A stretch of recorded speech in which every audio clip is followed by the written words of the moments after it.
Hello everyone, hello students. तो आज ये चैप्टर का ये लास्ट टॉपिक है कोरोशन। इसके पहले जो हम लोगों ने टॉपिक पढ़ा था वो था that is extraction of metals.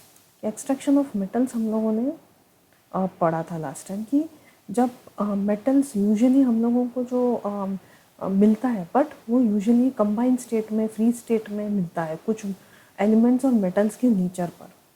फिर उसका डिफरेंट टाइप ऑफ एक्सट्रैक्शन भी हम लोगों ने ढूंढा related to the reactivity series of the metals. ठीक है, जैसे वो रिएक्ट करता है उस हिसाब से उसका जो प्रोसेस है मेटल्स का वो भी डिफर होता है। ठीक है, तो ये जो है हाईली एक्टिव सीरीज में जो मेटल्स आता है वो है ये मिडल एक्टिविटी, मतलब जो मॉडरेटली रिएक्ट करता है, और ये लो एक्टिविटी जो लीस्ट रिएक्टिव मेटल्स है। ठीक है, और ये था रिफाइनिंग ऑफ मेटल्स, क्या एग्जैक्टली होता कैसा है। तो यहाँ पे हम लोगों ने कॉपर कैसे प्यूरिफाई करते हैं ये हम लोगों ने यहाँ पे पढ़ा। अभी ये कोरोशन का टॉपिक है। अभी कोरोशन हम लोगों ने पहले भी काफ़ी टाइम पढ़ा है कि कोरोशन एग्जैक्टली है क्या। यहाँ पे देखो ऊपर 3 पिक्चर्स है। देखिए यहाँ पे भी ये आयरन का ये आयरन है, लेकिन थोड़े टाइम बाद जब उसको देखोगे तो देखा तो उसका जो कलर है वो चेंज होगा, कुछ रेडिश ब्राउन दिखने लगेगा। ठीक है, इसे क्या बोलते हैं, ये है रस्टिंग। ये एटमॉस्फेयर के साथ रिएक्ट करके इसका जो कलर है चेंज होता है। ठीक है, ऑक्सीजन के साथ।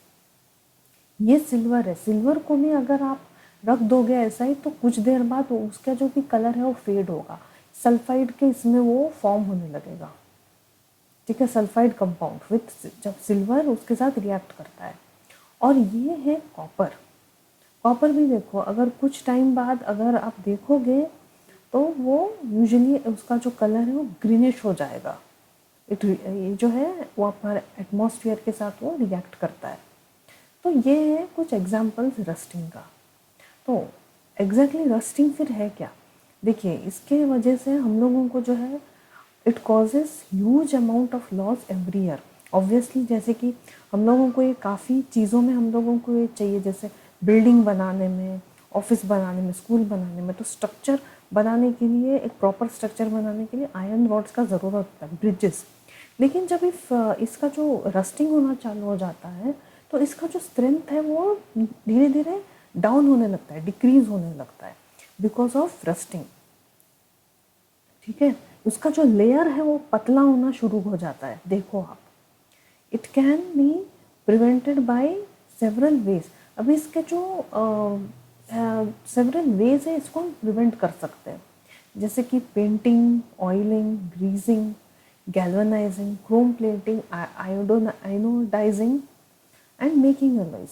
अभी इसमें से एक करके हम पढ़ते हैं।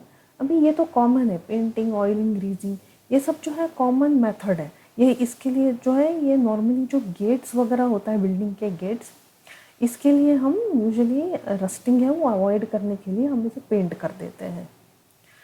ठीक है, फिर बिल्डिंग में जो ग्रिल्स बनाते हैं हम, उसके लिए भी हम पेंट करते हैं ताकि वो जल्दी से रस्ट ना हो जाए। It is easy method to protect iron from rusting. The layers of formed protects iron from the moist air. ठीक है, अभी ये है galvanizing. Galvanizing it is a process of applying a protection. ये जो है इसके ऊपर जिंक कोटिंग डाला जाता है स्टील के ऊपर और iron to prevent them from rusting. Then the most common method is hip dip galvanizing, in which the parts are submerged in bath of molten of hot zinc. जो parts हैं iron का या steel, ये जो ये dip किया जाता है ये मोल्टन हॉट जिंक में, और उसके ऊपर ऐसा एक लेयर फॉर्म हो जाता है जिंक का। देखिए कैसा शाइनिंग कोटिंग हो जाता है, देखो उसका।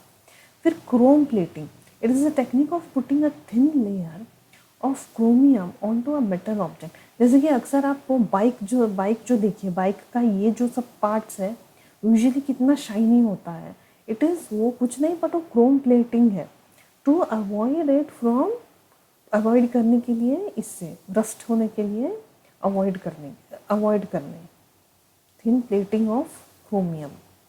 ओके, उसे कहते हैं हम chrome plating. Anodising, it is a artificial passivation process. अभी ये क्या होता है, ये यूजुअली जो है ये एल्यूमिनियम में, एल्यूमिनियम को जो है इसमें यूज़ किया जाता है। अभी जैसे एल्यूमिनियम अभी ऑक्सीजन के साथ रिएक्ट करेगा तो वो क्या बनेगा, Al2O3। तो इसका क्या होगा, ये प्रोसेस यूज़ करते हैं टू इंक्रीज, इसका जो थिकनेस है इसको इंक्रीज करने के लिए द नेचुरल ऑक्साइड, ये देखो नेचुरल ऑक्साइड है, नेचुरल ऑक्साइड लेयर को इंक्रीज करता है on the surface of the metal part to avoid rusting. ठीक है, it is a artificial passivation process use to increase the thickness of the natural. जब aluminium जब rust होगा तो क्या होगा, एल्यूमिनियम ऑक्साइड वो लेयर को थिक करने के लिए इसे कहते हैं एनोडाइजिंग, ये थिक बनाते हैं टू अवॉइड रस्टिंग। ठीक है, तो इसको कहते हैं एनोडाइजिंग। फिर ये है एन अलॉय इज अ, फिर अलॉय करते हैं हम, different types of alloys is a homogeneous mixture of metals और मेटल कंबाइंड विथ वन और मोर एलिमेंट्स।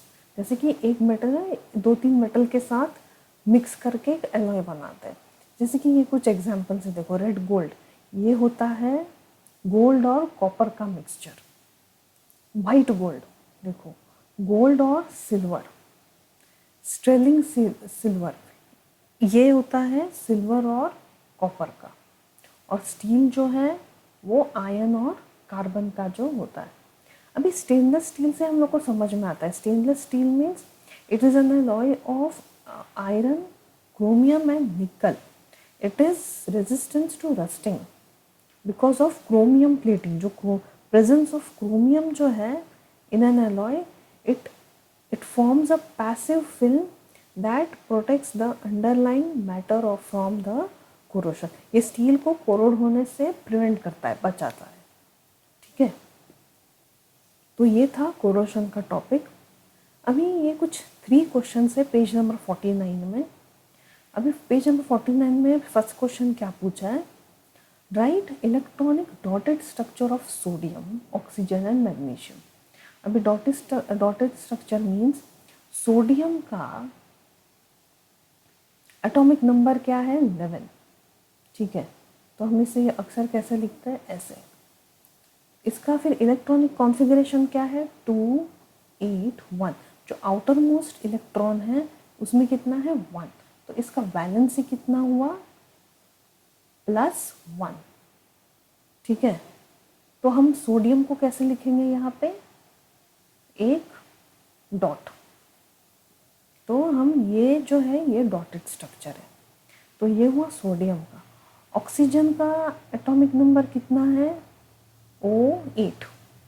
ठीक है, तो 2 6, इसका जो आउटर इलेक्ट्रॉन है उसमें 6 होता है, लेकिन ऑक्टेट होने के लिए इसको कितना इलेक्ट्रॉन्स चाहिए, 2। ये ऑक्टेट होने के लिए तो कितना, तो इधर क्या आएगा, -2। तो इधर कितना हुआ, आउटर इलेक्ट्रॉन में कितना है इसका, ऑक्सीजन का 6। तो हम इसे कैसे लिखेंगे, 1 2 3 4 5 6। तो डॉटेड स्ट्रक्चर हम ऐसा लिखते हैं।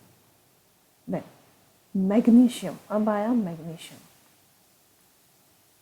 मैग्नीशियम का कितना है, 12। तो 2 8 2। तो इसका वैलेंसी कितना हुआ, +2। आउटर ऑर्बिट में कितना है, 2।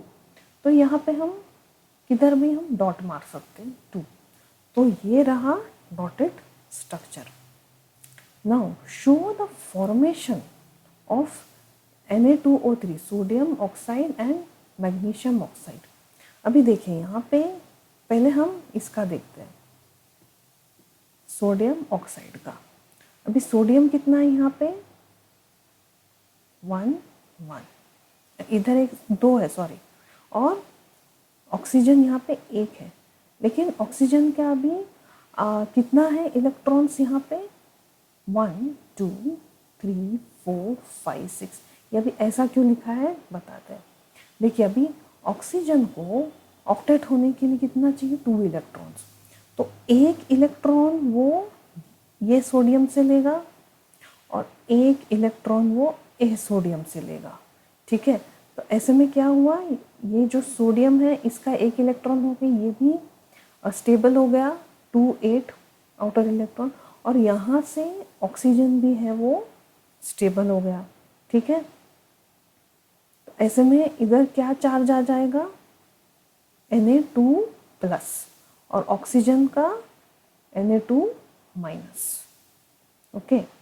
अभी वही हम देखते हैं मैग्नीशियम का, मैग्नीशियम ऑक्साइड। अभी मैग्नीशियम में कितना है इलेक्ट्रॉन्स, आउटर इलेक्ट्रॉन में 2, तो और ऑक्सीजन में हम लोग को मालूम है टोटल कितना है 6,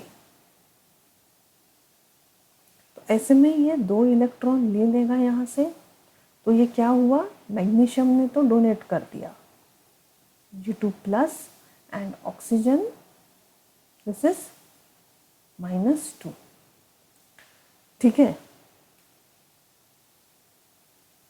अभी नेक्स्ट क्वेश्चन देखें, next question, so what are the anions present in the compounds.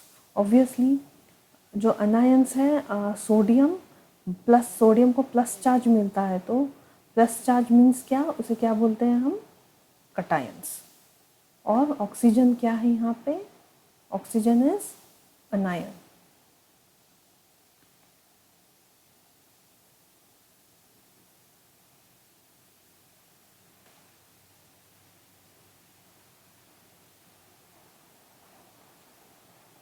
तो ये रहा कटायन, ये है अनायन,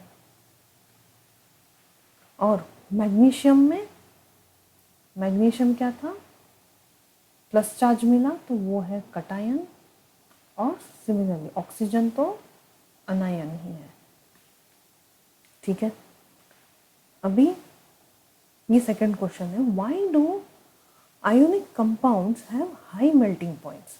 क्यों होता है हाई मेल्टिंग पॉइंट्स, ये हम लोगों ने पढ़ लिया है। Ionic compounds have oppositely charged ions and are held together by a strong force of attraction.